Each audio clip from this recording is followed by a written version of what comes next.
Hi everyone, मैं हूं Nishant entry elevate Hindi से लेके आ गया हूं आपके लिए हमारी इस video series programming for beginners using Python की एक और नई वीडियो। दोस्तों, अब तक इस वीडियो सीरीज में हमने ऑब्जेक्ट ओरिएंटेड प्रोग्रामिंग की काफ़ी सारी डिस्कशन की।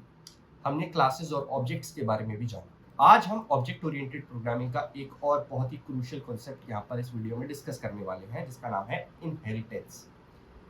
तो दोस्तों, इनहेरिटेंस क्या होता है ये मैं आपको एक एग्जाम्पल से समझाता हूँ। काफ़ी बार ऐसा होता है कि हमने कोई क्लास लिख दी, उसके बहुत सारे एट्रीब्यूट्स और उसकी कुछ ऐसी फंक्शनैलिटीज़ हैं जिसकी ज़रूरत हमें पड़ सकती है जब हम एक उसी से रिलेटेड नई क्लास लिख रहे हैं। कैसे? मान लीजिए मेरे पास दो क्लासेस हैं, एक है स्टूडेंट और एक है एम्प्लॉय। अब स्टूडेंट और एम्प्लॉय ये दोनों की दोनों क्लासेस में कुछ ऐसे एट्रीब्यूट्स हैं जो कि कॉमन है, जैसे कि नेम हो सकता है, ठीक है? एम्प्लॉय का भी एक नाम होगा, स्टूडेंट का भी एक नाम होगा। एज हो सकता है, स्टूडेंट की भी एक एज होगी, एम्प्लॉय की भी एज होगी। तो मैं क्या कर सकता हूँ, मैं एक क्लास क्रिएट कर सकता हूँ जो इन दोनों एम्प्लॉय और स्टूडेंट्स के लॉजिकल लेवल से ऊपर होगी और उसका नाम मैं रख सकता हूँ पर्सन। और ये जितनी भी ऐसी कॉमन एट्रीब्यूट्स हैं जैसे कि नेम, एज, ये सारी मैं इस पर्सन क्लास के अंदर डाल सकता हूँ। साथ ही साथ कुछ ऐसे फंक्शनैलिटीज भी होती हैं जो कि इस स्टूडेंट क्लास और एम्प्लॉय क्लास दोनों में सेम होगी। जैसे वॉकिंग, वॉकिंग जो है वो स्टूडेंट के लिए भी सेम होगी और एम्प्लॉय के लिए भी सेम होगी। तो इसका इम्प्लीमेंटेशन स्टूडेंट या एम्प्लॉय क्लास में अलग अलग करने से अच्छा है मैं इस पर्सन क्लास में जो इन दोनों से लॉजिकली अबव है उसमें वॉकिंग का मैं जो है इम्प्लीमेंटेशन कर दूं और ये दोनों क्लासेस स्टूडेंट और एम्प्लॉय उससे डिराइव कर लें अपनी ये फंक्शनैलिटी। इससे फायदा क्या होगा, इससे हमें कम कोड लिखना पड़ेगा और कोड की रीयूजेबिलिटी जो है वो बढ़ जाएगी। ये पूरी बात जो मैंने आपको कही ये बहुत अच्छे से समझाने के लिए मैं कोड में आपको ले जाना चाहता हूँ और कोड के अंदर आपको दिखाना चाहता हूँ कि किस तरीके से हम इनहेरिटेंस का यूज करके ये रियल लाइफ सिनेरियोज जो हैं जिसमें हमें कुछ एट्रीब्यूट्स या प्रॉपर्टीज को इनहेरिट करना पड़ता है, इसको हम किस तरीके से टैकल कर सकते हैं इन पाइथन। तो without any further ado let's dive in. तो दोस्तों, यहाँ पर मैं एक क्लास क्रिएट कर देता हूँ, ठीक है? और इस क्लास का नाम मैं रख देता हूँ पर्सन। ओके, इस क्लास का नाम मैंने रख दिया यहाँ पे पर्सन। ये पर्सन जो क्लास है इसमें मैं एक कंस्ट्रक्टर मेथड क्रिएट कर देता हूँ, ठीक है? देखो इसने खुद ही कर दिया मेरे लिए, टैब 9 का यूज कर रहा हूँ मैं। तो यहाँ पर ये नेम पैरामीटर लेगा और एज पैरामीटर लेगा, ठीक है? और ये दो इंस्टेंस वेरिएबल क्रिएट कर देगा, नेम और एज। ओके, अब यहाँ पर मैं एक नया मेथड लिख देता हूँ, ठीक है? और इसमें मैं लिख देता हूँ वॉक, ठीक है? और ये लेगा सेल्फ पैरामीटर, ठीक है? और यहाँ पे मैं प्रिंट करा दूंगा सेल्फ डॉट नेम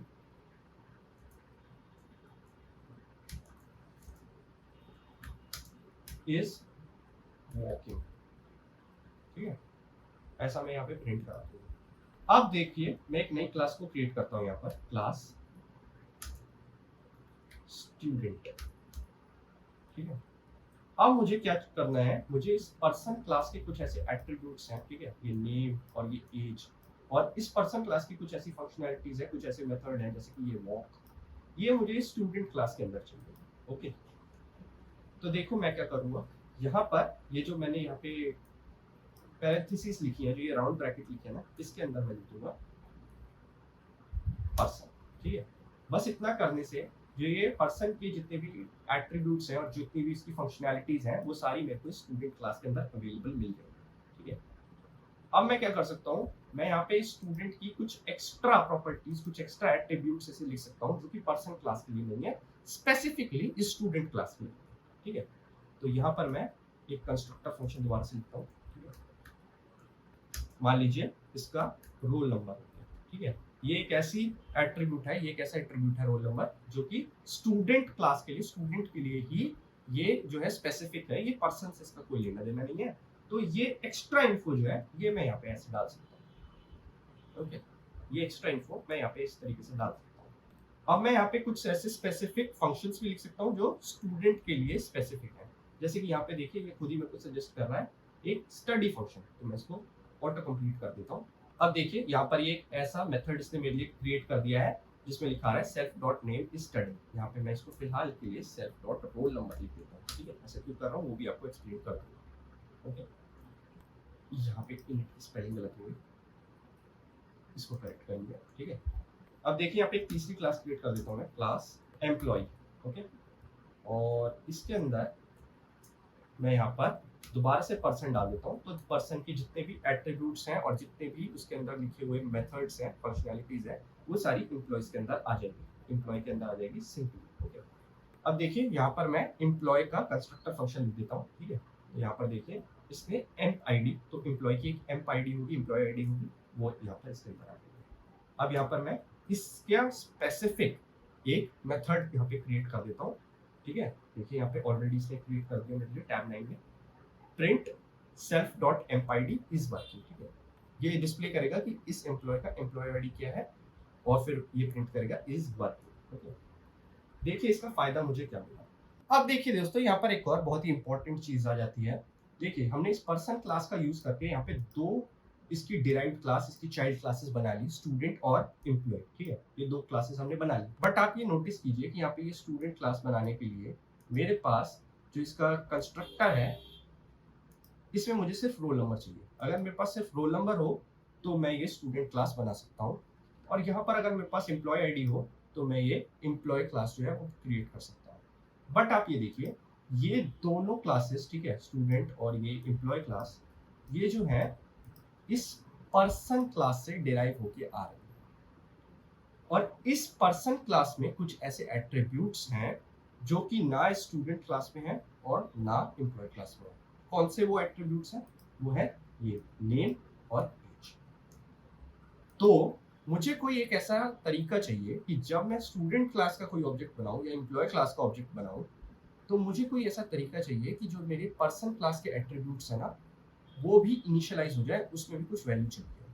तो उसके लिए मैं क्या करूंगा वो देखिए। सबसे पहले तो यहाँ पे इसके कंस्ट्रक्टर में, स्टूडेंट क्लास के कंस्ट्रक्टर में मैं नेम और एज ये डाल देता हूँ, और जो मेरी पेरेंट क्लास है पर्सन नाम की, उसमें ये नेम और एज डालने के लिए देखिए मैं क्या करूंगा, यहाँ पे मैं कीवर्ड लिखता हूँ सुपर, ठीक है। और उसके बाद सुपर के बाद पैरेंथेसिस लगा के डॉट init, ठीक है, इसका कंस्ट्रक्टर कॉल करके यहाँ पर नेम और एज मैं इस तरीके से पास कर सकता हूँ, ठीक है। नेम और एज इस तरीके से मैंने पास कर दिया, तो जो मेरी पेरेंट क्लास है वो भी इनिशियलाइज हो जाएगी using the name and age parameters that are passed, ठीक है। अब मैं ये सेम काम जो है ये एम्प्लॉय के साथ भी कर देता हूँ। अब देखिए इतनी सारी मैंने मेहनत तो की है, इसका फायदा मुझे क्या मिला वो देखिए। अब यहाँ पर मैं एक ऑब्जेक्ट क्रिएट करता हूँ स्टूडेंट क्लास का, ठीक है। तो यहाँ पे मैं एक एस नाम का वेरिएबल ले लेता हूँ, उसमें स्टूडेंट क्लास का जो है मैं ऑब्जेक्ट क्रिएट कर देता हूँ। तो स्टूडेंट क्लास को मेरे से क्या क्या चाहिए, रोल नंबर, नेम और एज चाहिए। तो यहाँ पे मैं रोल नंबर लिख देता हूँ, रोल नंबर 1, ओके। नाम जो है इसका आलोक लिखता हूँ, और एज जो है इसकी लिख देता हूँ मैं 20 ईयर्स। दूसरा वेरिएबल मैं यहाँ ले लेता हूँ ई, ठीक है। और इसमें मैं एम्प्लॉय क्लास का ऑब्जेक्ट डालूंगा, ठीक है। इसका एम्प्लॉय आईडी होगा 101, ठीक है। नाम इसका होगा बिजू, और एज जो होगी इसकी होगी 25। तो यहाँ पे ये दो ऑब्जेक्ट्स मैंने क्रिएट कर दिए। अब आप देखिए ट्रिवियली जो इसके अंदर के मेथड्स हैं वो तो मैं बड़ी आसानी से कॉल कर सकता हूँ, जैसे s.study, बड़ी आसानी से मैं ये कॉल कर सकता हूँ, ट्रिवियली चल जाएगा, ठीक है, क्योंकि उसी के अंदर, उसी क्लास के अंदर ये मेथड है, ठीक है। यहाँ पे s.study और e.work ये मैं बड़ी आसानी से कॉल कर सकता हूँ। इसको यहाँ पे रन करता हूँ, तो आप देखिए 1 is studying, 101 is working, ठीक है। तो roll number is studying and employee ID is working, ये तो बड़ी ट्रिवियली यहाँ पर आ जाएगा, ठीक है। ये तो हम पहले भी करके आ चुके हैं लास्ट वीडियो से। बट आप देखिए यहाँ पर इस स्टूडेंट क्लास के अंदर ये वॉक नाम का कोई भी मेथड इम्प्लीमेंटेड नहीं है, ना ही इस एम्प्लॉय क्लास के अंदर ये वॉक नाम का मेथड जो है इम्प्लीमेंटेड है। बट क्योंकि हमने इसको डिराइव किया है पर्सन क्लास से, तो अब मैं ऐसा कुछ लिख सकता हूँ s.walk, ठीक है। s.walk ऐसा मैं लिख सकता हूँ, और e.walk ऐसा भी मैं लिख सकता हूँ। अब अगर मैं इसको चलाऊं तो आप देखिए Alok is walking, Biju is walking, इस तरीके का यहाँ पे लिखा हुआ आ रहा है।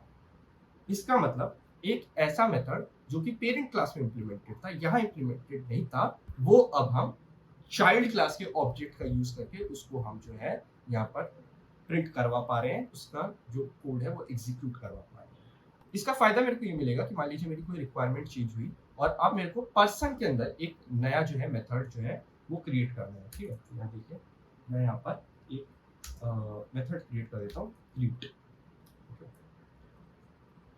और ये सेट पैरामीटर डाल देता हूँ और इसके अंदर मैं देता हूँ set dot name says hello, ऐसा मैं यहाँ पे लिख देता हूँ। तो अब देखिए सिर्फ मैंने पर्सन क्लास में चेंज किया, ठीक है, लेकिन ये स्टूडेंट क्लास के जो ऑब्जेक्ट्स हैं ये ऑलरेडी जानते हैं कि अगर ग्रीट करना हो तो क्या करना होगा। ठीक है, ये ऑलरेडी जानते हैं कि अगर मैं ग्रीट मेथड इन पे कॉल करूं तो क्या करना होगा, क्योंकि ये पर्सन क्लास के चिल्ड्रन क्लास है। ठीक है, पर्सन क्लास के चाइल्ड है दोनों के दोनों, तो इनको पता है कि पर्सन क्लास में अगर कोई चेंज होगा तो वो यहाँ पर भी रिफ्लेक्ट। ठीक है, तो देखिए Alok says hello, Biju says hello. ठीक है, तो इससे हम रियल लाइफ एंटिटीज को बहुत ही आसानी से यहाँ पर डिस्प्ले कर सकते हैं और कोड की रीयूजेबिलिटी भी हम बढ़ा सकते हैं। अगर ऐसा नहीं कर सकते हम कि पर्सन क्लास को यहाँ पे नहीं डिराइव कर सकते तो हमें ये वॉक और ग्रीट स्टूडेंट और एम्प्लॉय दोनों के अंदर लिखना पड़ता है, राइट। तो आप खुद सोचिए ऐसा भी सिनेरियो हमारे पास क्रिएट हो सकता था। यहाँ पे तो हम सिर्फ 2 क्लासेस में इसको डिराइव करके ला रहे हैं पर्सन को। लॉयर क्लास हो सकती है, डॉक्टर क्लास हो सकती है, उसमें वॉकिंग और ग्रीटिंग ये वाला इम्प्लीमेंटेशन तो सेम रहने वाला है, राइट।